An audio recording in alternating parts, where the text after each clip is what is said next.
Bonjour à tout le monde, que le Seigneur vraiment vous bénisse. Et certainement, tu as entendu pas mal de messages sur la foi, mais j'aimerais t'inviter tranquillement à suivre ce message ce soir ou ce matin, peu importe là où tu te trouves et à quelle heure tu regardes cette vidéo.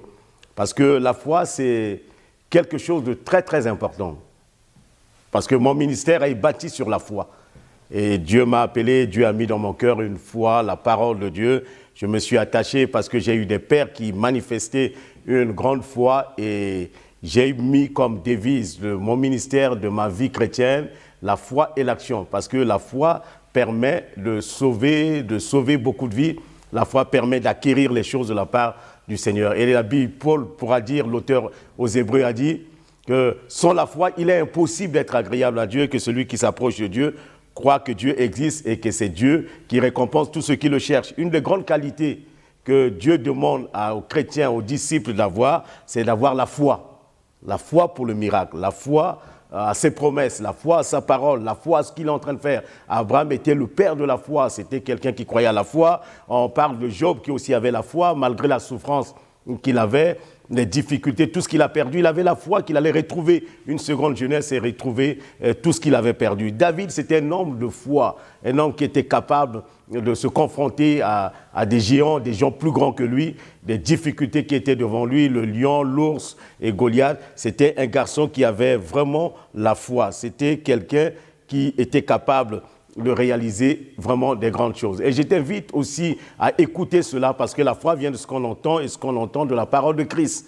C'est vraiment important que nous écoutons les paroles de foi pour avoir la foi. Il te faut avoir la foi pour le miracle, il te faut avoir la foi pour ta santé, ta foi pour ton mariage, ta foi pour la maison, la foi pour ton travail, la foi pour ton business, et tout est question de foi. Et la foi, comment on peut l'acquérir? C'est tout simplement en écoutant ceux qui ont la foi. Et j'aimerais t'inviter à prendre dans l'évangile de Marc au chapitre 5, le verset 21 à 43, il est question de la guérison d'une femme et de la guérison d'une fille. Je veux m'arrêter sur ces deux guérisons et parler de la guérison de cette femme qui avait une perte de sang de 12 ans et de la petite fille de Jairus. Le verset 21 nous dit, Jésus regagna en barque l'autre rive où une grande foule se rassembla autour de lui. Il était au bord du lac. Alors vint un chef de la synagogue du nom de Jairus.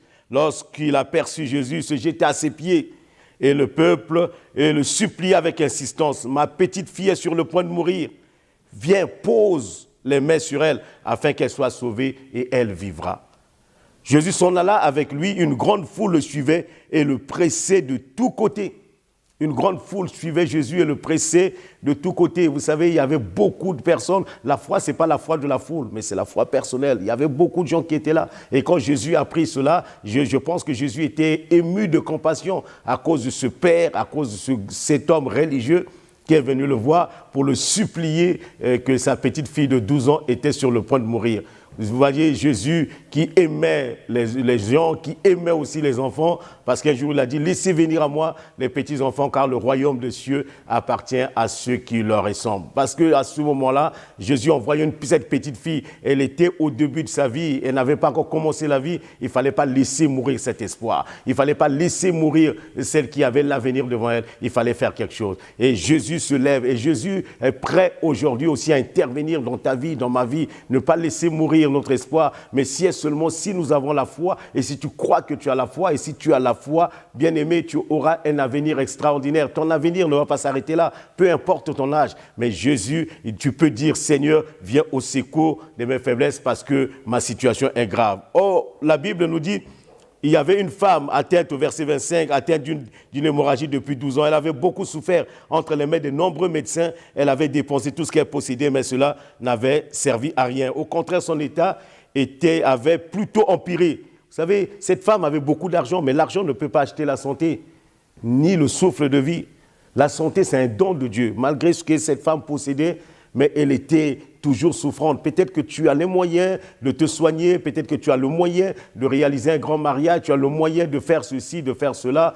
Mais bien aimé, c'est pas de moyen que je te parle de la foi qui sauve. Je te parle de la foi qui transporte les montagnes. Je te parle de la foi qui guérit. Je te parle de la foi qui libère la grâce sur ta vie. Combien de gens ont les moyens, ils ont l'argent, mais ils sont en train de mourir de maladie, ils sont en train de mourir de souffrance, ils sont en train d'échouer dans bien de domaines. Mais c'est la seule chose que Jésus attend de ta part, c'est la foi. Il n'attend pas de nous que nous lui présentons beaucoup d'argent, nous lui présentons les diplômes, nous présentons tout, mais que nous lui présentons la foi. Et cette femme, malgré que son argent est fini, mais il lui restait encore la foi. Même si tu n'as rien, il te reste encore la foi. Tu peux exercer ta foi. Et quand elle a entendu parler de Jésus, la Bible dit, elle vint dans la foule par derrière, toucha son vêtement, car elle se disait, même si je ne touche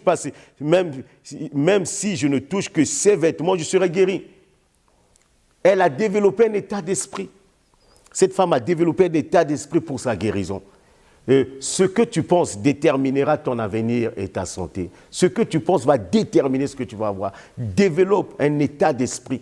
Développe un état d'esprit pour ta guérison. Développe un état d'esprit pour ton salut. Développe un état d'esprit pour ta prospérité. Développe un état d'esprit pour ton business.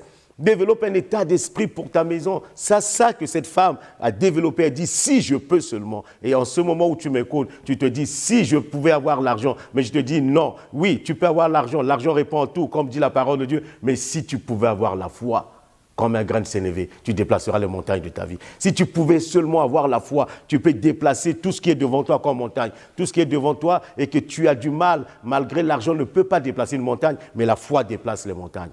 Et si et seulement si tu pouvais dire avec moi, si j'ai la foi, Seigneur, donne-moi la foi pour déplacer les montagnes. Le verset 29 nous dit à l'instant même, son hémorragie s'arrêta. Quand elle a développé cet état d'esprit en touchant, en disant si je touche, elle a mis en place une équation, elle a mis en place une solution pour elle-même. Elle s'est créée une solution à elle-même. Et les choses vont marcher. Elle dit, à cet instant, l'hémorragie s'arrêta. Elle sentit dans son corps qu'elle était guérie de son mal. Jésus se rendit aussitôt compte qu'une force était sortie de lui. Il se retourna au milieu de la foule et dit, qui a touché mes vêtements? Ses disciples lui dirent, tu vois la foule qui te presse, tu dis, qui m'a touché? Jésus regarda autour de lui pour voir celle qui avait fait cela. Vous savez, Jésus sait que vous êtes sincère. Jésus savait. Jésus sait tout. Il a dit qui m'a touché, ce n'est pas parce qu'il était ignorant. Quand Jésus dit qui m'a touché, ce n'est pas parce qu'il était ignorant, qu'il ne savait pas qui l'a touché, mais Jésus savait très bien qu'il venait se passer quelque chose. Et Jésus te connaît, même quand on pense que Jésus ne sait rien, Jésus sait. Mais pour Jésus, Jésus voulait tout simplement attirer le regard des gens. Le regard de Jairus, lui aussi, qu'il était complètement perdu, de savoir que, écoute, tu viens de voir une guérison, tu viens de voir quelque chose, crois seulement. Crois seulement que quelque chose va se passer aussi dans ta maison. Jésus nous connaît personnellement. Il sait qui nous sommes. Il nous connaît. Il sait de quoi nous sommes capables. Même quand nous le touchons, il sait que nous l'avons touché. Et ma prière pour toi, que tu le touches. Que tu touches le cœur de Jésus. Que tu touches le cœur de Jésus. Comment tu vas me dire comment faire pour toucher le cœur de Jésus? Par ta prière, par ta consécration, par ton engagement, par ta fidélité. Par ta détermination, tu peux toucher le cœur de Jésus. Par ta foi, tu peux toucher le cœur de Jésus. Et la femme, effrayée, tremblante, sachant ce qui était arrivé, vint se jeter à pied et lui dit toute la vérité. Alors Jésus dit, ma fille, ta foi t'a sauvée. Pars dans la paix et sois guérie de ton mal. Sans la foi, il est impossible d'être agréable à Dieu. Dieu honore la foi de ses enfants. La victoire qui triomphe du monde, c'est notre foi. C'est la victoire qui triomphe du monde, c'est notre foi. La foi nous permettra de triompher dans n'importe quelle situation. La foi nous permettra de nous en sortir dans n'importe quelle situation. Nous avons eu un défi devant nous de bâtir le temple de Dieu dans la ville de Villeneuve-Saint-Georges. Mais sans argent, mais quand l'architecte nous a montré le prix de tout ce que cela devait nous coûter, bien aimé, mais il y a de quoi réveiller un mort. Parce qu'en voyant nos moyens, en voyant nos possibilités, on se regardait, on s'est dit, mais on n'arrivera jamais. Mais un homme de foi arrive toujours là où les autres n'arrivent pas. On s'est dit, nous savons que notre Dieu est grand. La seule chose qui plaît à Dieu, c'est la foi. et nous sommes engagés par la foi à faire les choses. Et Dieu honore la foi parce qu'on savait très bien que Dieu n'allait pas nous laisser tomber. On savait très bien que Josué est entré dans la terre promise à cause de sa foi. On a lu le livre de l'épître aux Hébreux au chapitre 11. On a regardé de long en large, en profondeur, en largeur, tous les héros de la foi, comment ces hommes ont réussi. Et cette foi, nous sommes armés de cette foi et quand on s'est levé, nous sommes en train d'achever. Nous avons accompli, je dirais, 90% de tous les... Sans l'aide de l'extérieur, sans que qui que ce soit intervienne, mais rien que par la foi. Rien que par la foi qui transporte les miracles. C'est pour ça que je dis, la victoire qui triomphe du monde, c'est notre foi. Et si tu as la foi, tu triompheras dans tous les domaines de ta vie. Et le verset 35 nous dit, comme il parlait encore, des gens arrivèrent chez le chef de la synagogue et lui dirent, ta fille est morte. Pourquoi déranger encore le maître? Pourquoi tu le déranges? Ta fille est morte. Vous savez, il y a des gens qu'il ne faut pas écouter. Il y a la foi, il y a des gens, les hommes de foi n'écoutent pas n'importe qui. Il y a des gens qu'il ne faut pas écouter, ni chercher à rencontrer même. Les tueurs de foi, c'est ce que j'appelle les tueurs de foi, les pessimistes, les rabat-joie. Il faut les éviter. Si nous voulons opérer dans le domaine du surnaturel, dans le domaine de la foi, il y a des gens qui ne devons pas écouter. Parce que Dieu nous a promis, Dieu a parlé, dès l'instant que Dieu dit « je viens », Dieu ne repousse pas chemin, Dieu nous accompagne. Dès l'instant que Dieu t'a fait la promesse, n'écoute pas les intermédiaires. Quand Dieu t'a parlé, Dieu ne va pas envoyer des intermédiaires pour venir te dire encore que voilà, les choses ne marchent pas. Dieu ne va pas envoyer des intermédiaires pour venir te décourager. C'est pour ça que les hommes de foi, il faut écouter, ils focalisent, ils mettent le focus sur la parole de Dieu. Ils focalisent leur vision sur Dieu, sur la parole de Dieu. Ils s'appuient sur les expériences des hommes de foi. Ils s'appuient sur ce que Dieu a déjà accompli dans leur vie, même en petit. Parce qu'il n'y a pas de petits miracles ni de grands miracles. Il n'y a que le miracle qui compte. Ils s'appuient sur ces choses pour pouvoir avancer. C'est pour ça que je dis, il y a des personnes, si vous voulez réaliser des choses de la foi, si vous voulez vivre dans le surnaturel, il y a des gens que vous devez éliminer dans votre entourage. Il y a des gens que vous ne devez pas écouter. Il y a des gens que vous ne devez pas suivre. Il y a des personnes, c'est ce qu'on appelle les tueurs de foi. Il ne faut pas écouter les pessimistes. Des gens qui sont revenus de Canaan, il a écouté la parole qui était l'anti-foi, les paroles qui ont déstabilisé Moïse. La parole qui a fait pleurer tout le peuple, la parole qui a amené tout le peuple dans la désolation. Les gens commençaient à se plaindre parce que la foi a disparu. Alors que pendant qu'ils marchaient par la foi, ils ont mangé par la foi, ils ont bu par la foi, ils ont été guéris par la foi, mais ils ont oublié la foi. Ils ont oublié la foi et Moïse a perdu. Et pendant ce temps, la Bible dit, Jésus dit, quand les gens sont venus dire au chef de la synagogue, écoutez les paroles de Christ, les paroles de foi. Dès qu'il a entendu cette parole, Jésus dit au chef de la synagogue, n'aie pas peur, crois seulement. J'aimerais dire à quelqu'un, n'aie pas peur, crois seulement. Crois. Ça va se faire, ça va se réaliser, peu importe. Même si on dit c'est un état avancé, crois seulement. Même si on dit c'est pourri, crois seulement. Même si on dit personne n'arrivera, mieux vaut mourir dans la foi que de mourir dans l'incrédulité. Mieux vaut mourir en s'accrochant à sa foi, parce que dans les héros de Hébreux 11, il y a certains qui sont même morts dans la foi. Ils n'ont pas renoncé, ils n'ont pas abandonné, ils ont été sciés, ils ont été torturés, mais ils ont tenu ferme dans la foi. Aujourd'hui, peut-être ce n'est pas ton cas que tu es torturé, tu es scié, mais tiens ferme. Tiens ferme. Tiens ferme. Et Jésus dit, n'aie pas peur, crois seulement. Il laissa personne l'accompagner, sauf Pierre, Jacques et Jean, le frère de Jacques. Nous devons partager notre vie spirituelle avec des gens fidèles. Nous ne devons pas nous mettre avec, mettez-vous seulement avec ceux qui pensent la même chose que vous. Vous devez choisir des gens qui marchent dans la vision de Dieu. Vous devez choisir des amis qui doivent vous accompagner dans la vie chrétienne. Ne pas choisir n'importe qui. Et quand Jésus a dit cela, il a choisi ces gars qui l'ont accompagné. Et au verset 38, ils arrivèrent à la maison du chef de la synagogue où Jésus vit du tumulte, les gens qui pleuraient, poussaient des grands cris. Il entra et leur dit, « Pourquoi faites-vous ce tumulte et pourquoi pleurez-vous ? L'enfant n'est pas morte, mais elle dort. » Il se moquait de lui. Vous imaginez un peu, Jésus, c'est David qui l'a dit dans le psaume 1er.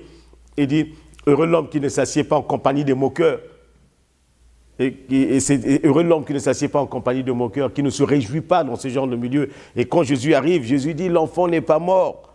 La fille, elle n'est pas morte, elle est encore vivante. Mais vous imaginez un peu les moqueries de ces gens-là. Nous ne devons pas permettre, vous savez, il y a deux catégories de personnes. Il y a des gens qui sont là seulement pour enterrer notre espoir. Il y a des gens qui sont là seulement pour pleurer avec nous. Mais il y a peu de gens qui sont là pour se réjouir avec nous. Par mon expérience de vie bien-aimée, quand il y a un deuil, je vois beaucoup de gens, des personnes qu'on ne voit jamais, on les voit venir. Mais quand il y a un moment de joie, ces gens-là ne viennent pas. Ces gens-là ne sont pas là. Certainement, tu as fait l'expérience. Quand tu fêtes ton anniversaire, tu envoies à tout le monde. Personne ne vient. Mais quand tu annonces un décès, tout le monde vient. Tout le monde vient parce qu'il y a des gens, ils sont là, ils sont prêts à pleurer avec vous. Mais ils ne sont pas prêts à se réjouir avec moi. J'aimerais bien aimer, mais Jésus n'est pas prêt à pleurer avec toi, mais il est prêt à se réjouir avec toi. Il est prêt à se réjouir de ta foi. Il est prêt à se réjouir de ta victoire. Il est prêt à se réjouir de l'accomplissement du plan de Dieu dans ta vie. Il est prêt à se réjouir de la victoire que tu as acquise par la foi sur l'ennemi, sur la maladie, sur les puissances maléfiques. Mais les gens, ils étaient là en train de pleurer. Ils voulaient enterrer cette fille. Pour eux, l'espoir est fini. Tout est fini. Mais les hommes de foi espèrent toujours. Les hommes de foi croient toujours que rien n'est impossible à Dieu et que tout est possible à celui qui croit. Alors il fit sortir tous, prit avec lui le père et la mère de l'enfant et ceux qui l'avaient accompagné. Il entra où l'enfant était couché. Le verset 41, il a pris par la main et lui dit « Talita Kumi », ce qui signifie « Jeune fille, lève-toi, je te le dis ». Aussitôt, la jeune fille se leva et se mit à marcher, car elle avait 12 ans. Ils furent aussitôt remplis d'un grand étonnement.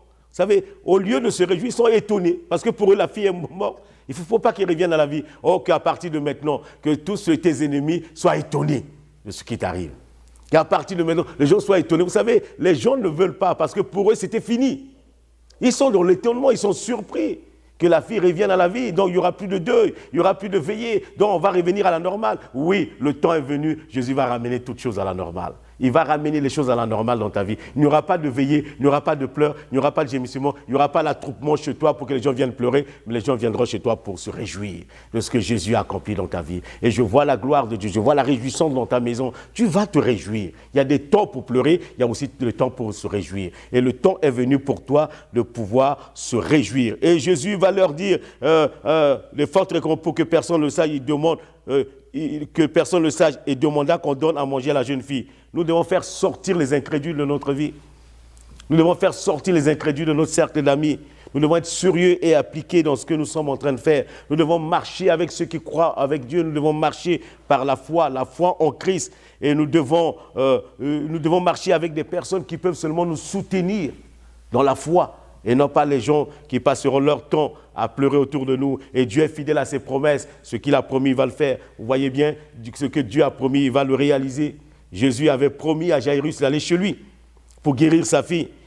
Malgré le succès, la guérison de cette femme qui avait cette perte de sang de 12 ans, Jésus ne s'est pas arrêté là. Parce que pour Jésus, ce n'était pas la destination finale. La destination finale, c'était la maison de Jairus. Mais en cours de route, un miracle se produit, Jésus ne s'arrête pas ça. Bien-aimé, ne t'arrête pas sur un miracle qui se produit en cours de route, mais va jusqu'au bout.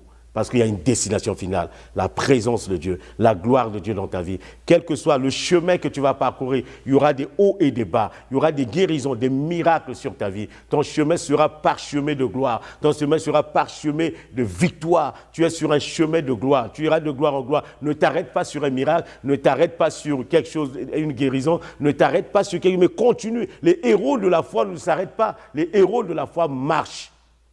La Bible dit, Enoch marchait avec Dieu et il ne connut pas la mort. Et je prie pour que tu ne puisses pas t'arrêter. Quelles que soient les grandeurs, les bénédictions, quelles que soient les choses qui se passent, ne t'arrête jamais et continue ton chemin, continue jusqu'à la victoire. Et Jésus a continué jusqu'à la maison de Jairus. Quand il est arrivé dans la maison de Jairus, Jésus a ressuscité cet enfant. Malgré le miracle qui s'est produit, je t'encourage, je t'exhorte à continuer à marcher par la foi qui guérit.